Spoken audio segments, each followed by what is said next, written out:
তাকবীর, নারায়ে তাকবীর।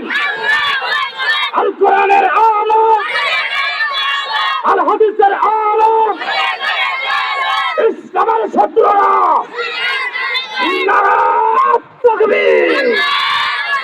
নাস্তিকতা নিপাত দিন ইসলাম জিন্দাবাদ, নাস্তিকতা নিপাত দিন ইসলাম জিন্দাবাদ, কোটি প্রাণে একই আওয়াজ। খোদাদ্রোহী ছাড় পাবে না, এই বাংলায় ঠাই হবে না, তোলো তোলো তোলো আওয়াজ। মারহাবা বলেন, মারহাবা বলেন।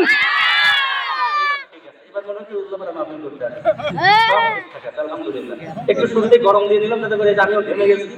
আপনাদের একটু নড়ে চড়ে বসতে হবে নাকি বলেন? হাত তোলেন তো সবাই, দেখি হাত তোলেন তো সবাই, এরকম দোলায় যান দোলায় যান দোলায় যান। মারহাবা মারহাবা মারহাবা। আলহামদুলিল্লাহ, হাত নামান।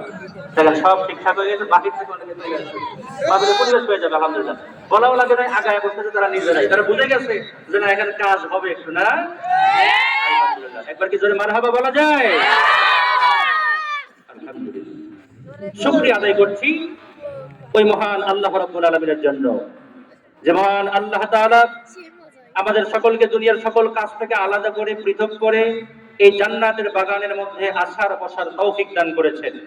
ওই মহান আল্লাহ রাব্বুল আলামিনের দরবারে বিনয় অবনত চিত্তে শ্রদ্ধা জড়িত কণ্ঠে কলিজার সবটুকু আবেগ উচ্ছ্বাস উজাড় করে সমস্বরে আদায় করছি আলহামদুলিল্লাহ।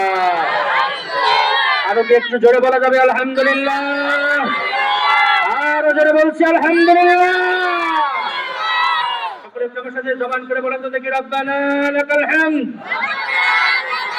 হামদান কাসীরান তাইয়িবান মুবারাকান ফীহি ইয়া রাব্বি লাকাল হামদু কামা ইয়ানবাগী লিজালালি ওয়াজহিকা ওয়া আযীমি সুলতানিকা। প্রশংসা করেছি কার? রামনগরবাসী প্রশংসা করেছে কার? মাশাআল্লাহ। এইবার যুবকরা একদম 100% ঠিক। পুরস্কার আছে কিন্তু শেষে।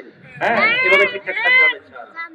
আলহামদুলিল্লাহ, দরুদ এবং সালাম আদায় করছি দো জাহানের সৈয়দ সৈয়দুল আম্বিয়া রাহমাতুল লিল আলামিন জনাবে মুহাম্মদুর রাসূলুল্লাহ, সকলে পড়ছি সাল্লাল্লাহু আলাইহি ওয়াসাল্লাম হুজুরের প্রতি। আমি মঞ্চে আসার পূর্বে চিন্তা করছিলাম, রুহুল আমিন সিরাজি ভাই এত চমৎকার আলোচনা করছেন, এরপরে আমি গেলে মনে হয় শ্রোতা খুঁজে পাবো না, এটা মনে হয়েছিল আমার কাছে। কিন্তু এসে মনে হচ্ছে যে না আলহামদুলিল্লাহ, আপনারা একটু ধৈর্য ধরে বসে আছেন, চেহারা দেখি কণ্ঠ দেখি আর ওয়াজ শুনি, যাই হোক না কেন প্রধান বক্তার জন্য একটু বসেই যায়, এরকম চিন্তা কিন্তু আপনারা করে আছেন, সত্য কিন্তু, তাই না? আচ্ছা, আমরা আজকে যেহেতু বসেই করেছি, চিন্তা ফিকির যাই করি না কেন, যেহেতু বসে আছি, এখন নতুন আর একটা নিয়ত হচ্ছে যে না শেষ না করে যাওয়া যাবে। যাবেন কে শেষ করে? হাত ধরে শেষ না করে যাবেন কে? ঝোঁকে উঠছে, তাই না? আমরা শেষ করে যাবো ইনশাআল্লাহ। আলহামদুলিল্লাহ, আসুন এবার আমরা একটু কোরআনের আলোচনার দিকে ঘুরে যাই। ঘুম শাস্তি দেবার যুবকেরা আর কিন্তু শোয়া যাবে না, তাই না? আলহামদুলিল্লাহ, আজকে আমার জুমার মসজিদ শাহজাদপুর প্রপারে দাঁড়িয়াপুরে। আজকের জুমাতে আলোচনায় করতে করতে একটা পর্যায়ে মানে ছোট্ট একটা বাচ্চা, দেখেন মসজিদের মধ্যে ছোট্ট বাচ্চারা কিন্তু একটা আলাদা সংস্কৃতি। যারা ভালো মনের মানুষ তারা ছোট্ট বাচ্চাদেরকে পছন্দ করে, ভালোবাসে। আর যাদের হৃদয়টা একটু কঠোর মনের, কঠিন হৃদয়ে, তারা কিন্তু ছোট্ট বাচ্চাদেরকে পছন্দ করে না। ঠিক কিনা বলে তো দেখি? মসজিদে এমন ধমক মারে যাতে ওই বাচ্চা ভুল করে আর দ্বিতীয় কোনদিন মসজিদে যেতে চাইবে না। কিন্তু যারা ভালো মনের মানুষ যদি একটু দুষ্টমিও করে, আস্তে করে কাছে ডেকে বলবে, বাবা একটু আস্তে কথা বলতে হয়, মসজিদে আদব রক্ষা করতে হয়, মিষ্টি করে সুন্দর করে কথা বলবে, দেখবেন ওই বাচ্চাটা পরবর্তীতে আর কোনোদিন ওই রকম পাপ বা অন্যায় বা এই ধরনের কাজ করলে মানে ক্ষতি হয় এমন কাজ করবে না। এটা মাথায় রাখতে হবে। আমরা ছেলে হোক আর মেয়ে হোক, ছোট ছোট বাচ্চাদেরকে মসজিদমুখী করার চিন্তা করবো। ওরা মসজিদে দৌড়াবে, নাচানাচি করবে, দৌড়াদৌড়ি করবে। খেয়াল করে দেখবেন ছোট ছোট বাচ্চা যারা, ওরা মসজিদে গেলে পরে পিছন দিকের কাতারে থাকে, কোনো মতো যখন সেজদায় চলে যায় একজন আর একজনকে গুতাগুতি করে। এখানে করো কি? হাত তুলো তো দেখি।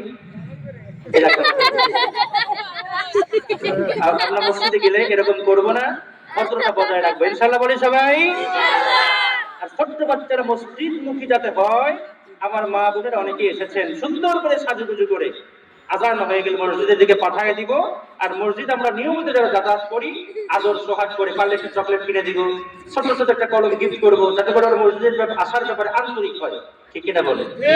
এমন আচরণের কারণে মসজিদে যেতে ভয় পায়, যেতে ইচ্ছা না করে, এমন কাজ করা যাবে